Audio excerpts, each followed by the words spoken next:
Colleagues, today I stand to appreciate His Excellency Yoweri Kaguta Museveni for the State of the Nation address, particularly for focusing on wealth creation. In order for this country to stop depending on subsistence farming, wealth creation is important, and he identified commercial agriculture, manufacturing, and services. Along those, he spoke of some enablers. Now, in the enablers, the one I am particularly going to focus on is the railway. Standard gauge railway. Our neighbor Kenya in March started the 107-kilometer stretch from Kisumu to Malaba, and on completion they would have finished 1,000 kilometers. As Uganda, we are 6 years behind. Now, despite getting 650 million euros in funding, we are missing out. 6 major towns are going to get workshops. 6 major towns are going to get employment rather, and there is going to be 40% decline in costs for transportation. The time from here to Nairobi would be 4 hours and would be a regional hub for Central and East Africa. Now, I want to urge this House and the relevant ministries. There is a small challenge, especially in my constituency. The land that was taken for the railway, the people have not been compensated, especially Kasoli. And alongside the railway, we need roads. Tororo being a border district, we have failed to benefit from our geographical advantage because of poor roads. That is the only highway taking us to Kenya, and there is no expansion on that highway.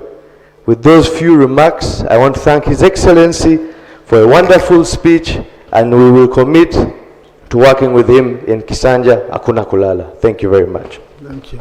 Thank you, Honorable. Now, Honorable Ministers, before we adjourn, I will allow you, those who will be here, to make a comment on the issues which the members would have raised. Okay? So you can take note. If there are issues in your docket, you'll be able to make a response. Honorable colleagues, I'm trying to, yes.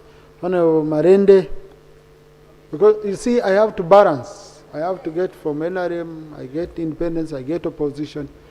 Yeah. And the Nansana Municipality has to give his maiden speech today. Thank you, Right Honorable Speaker, for this opportunity. I am Shamim Malende, the Woman Member of Parliament for Kampala District. Right Honorable Speaker, on the aspect of economic growth, the President clearly stated that Uganda's economy continues to grow steadily with increased exports, industrialization, and investment. The President clearly spoke on increased exports, but did not come out clearly on the issue of importation of goods. Right Honorable Speaker, Kampala Central Business District, which I represent, comprises of many businessmen and women who are the biggest taxpayers in this country. They continue to grapple with challenges on importation of goods, among others, the delays in clearances at customs office, which results into demurrage costs. Because in most cases, when a businessman or woman brings in their goods and they are taken into the bond for verification, they are supposed to be valued by customs. But that period when the goods are in the bond, each passing day, those items attract US dollars 60 per day. And that is as demurrage, and that is depending on the space that you have occupied. So it is 60 US dollars and above daily. And currently, Right Honorable Speaker, as we speak, the business community in Kampala, they have their items and goods stranded at the bond for over a year. Clearing goods takes over between 6 months to 1 year. And they are suffering, they are on loans, they have sold their items, their houses. And now, what I want us to know, or what I want the Honorable Minister to clarify or to help us with is, can the line minister inform this House what action is being taken to avert this delay? How are they tackling this issue? Because the business community in Kampala is losing a lot of money. I beg to submit, Right Honorable Speaker. Thank you, Honorable Zambali Mukasa Bulasio. I thank you, Right Honorable Speaker Zambaali Bulasio Mukasa from Nansana Municipality, Shadow Minister for Sports. Right Honorable Speaker, the question in the State of the National Address was, or the logic question was, how do we move cashless people into money economy?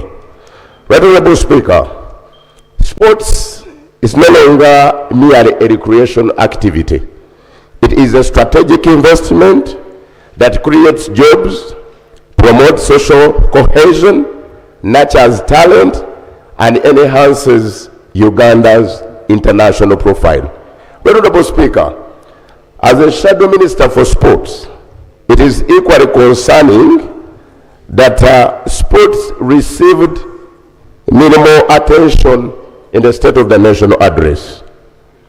No focus on women and persons with disability, and did not explain whether funding. Right Honorable Speaker, I am standing on the Rule 89, 1E, that this is being my maiden speech. They don't interrupt me. Thank you, Right Honorable Speaker. So there was no emphasis on school sports, yet competition is in schools are a key source of talent. Right Honorable Speaker, equally worrying is the welfare of our athletes.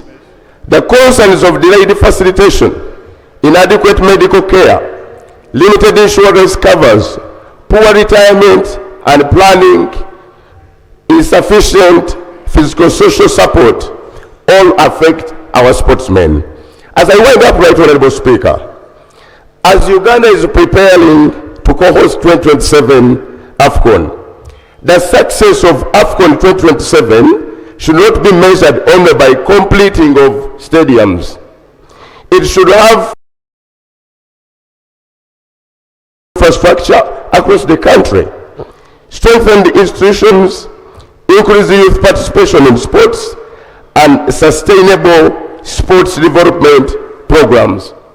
Government should therefore prioritize the rehabilitation and construction of community sports grounds, district stadiums, multipurpose indoor sports facilities, and high-performing training centers across all regions of Uganda, rather than concentrating investment in a few urban centers. Every district, Right Honorable Speaker. Thank you.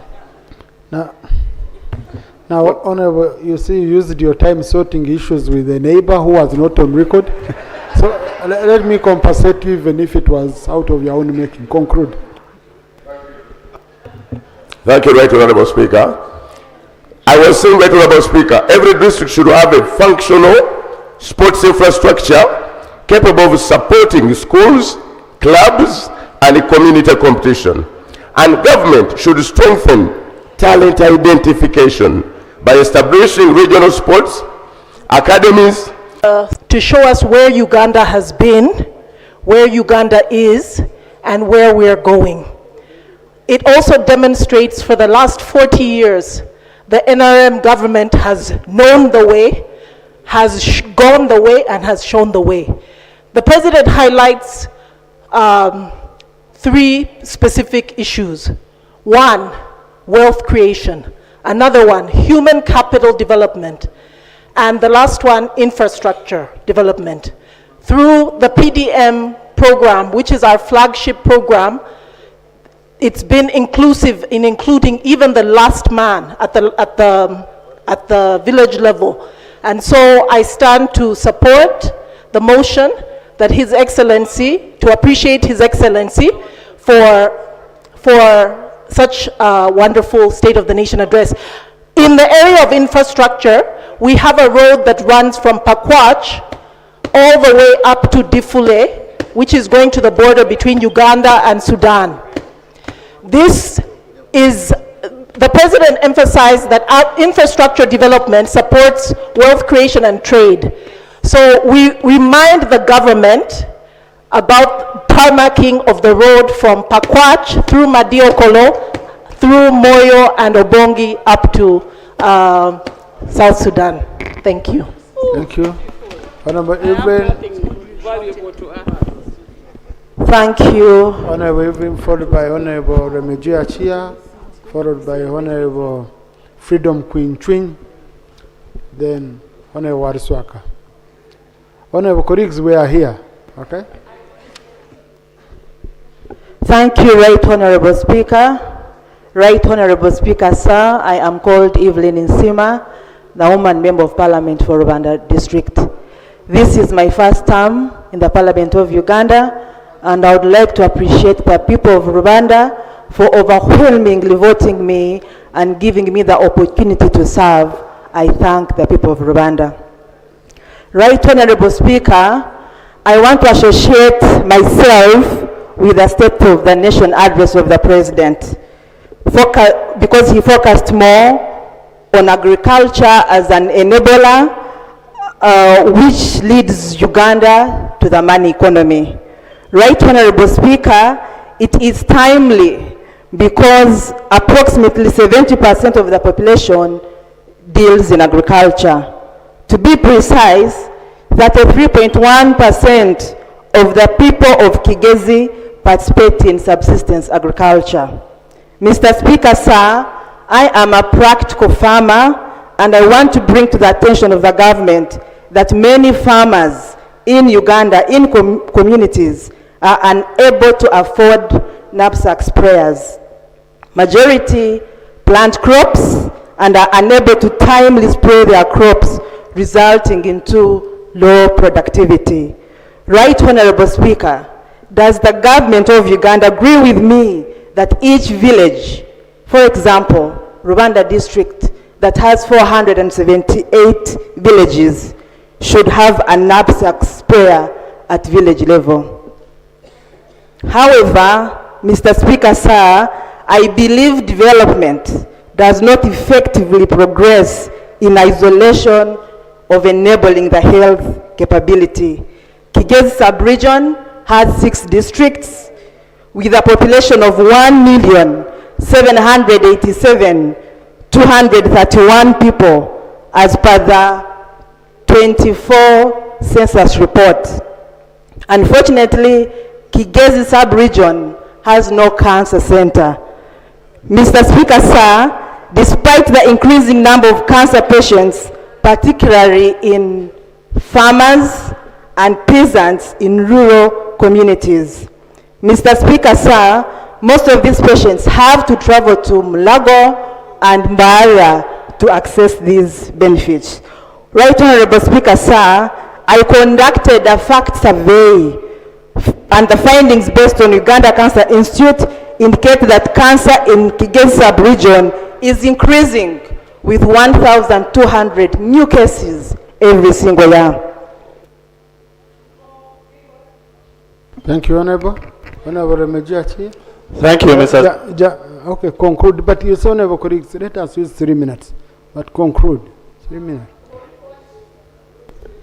For record, Rwanda patients are 130, Kabale has 220 patients, Rukunjiri 190, Kanungu 170, Kisoro 150, and Ruchiga 100 patients increment every single year. Mr. Diagnosed cancers in Kigezi are cervical cancer, breast cancer, prostate cancer, soma cancer, to mention a few. And my prayer to the government, Speaker, sir, is to ensure the government prioritizes the cancer center for Kigezi, and at least each village has a knapsack sprayer. Thank you very much. Thank you. Honorable Remejiachi. Thank you, Mr. Speaker and colleagues. Mr. Speaker and colleagues, I want to appreciate His Excellency the President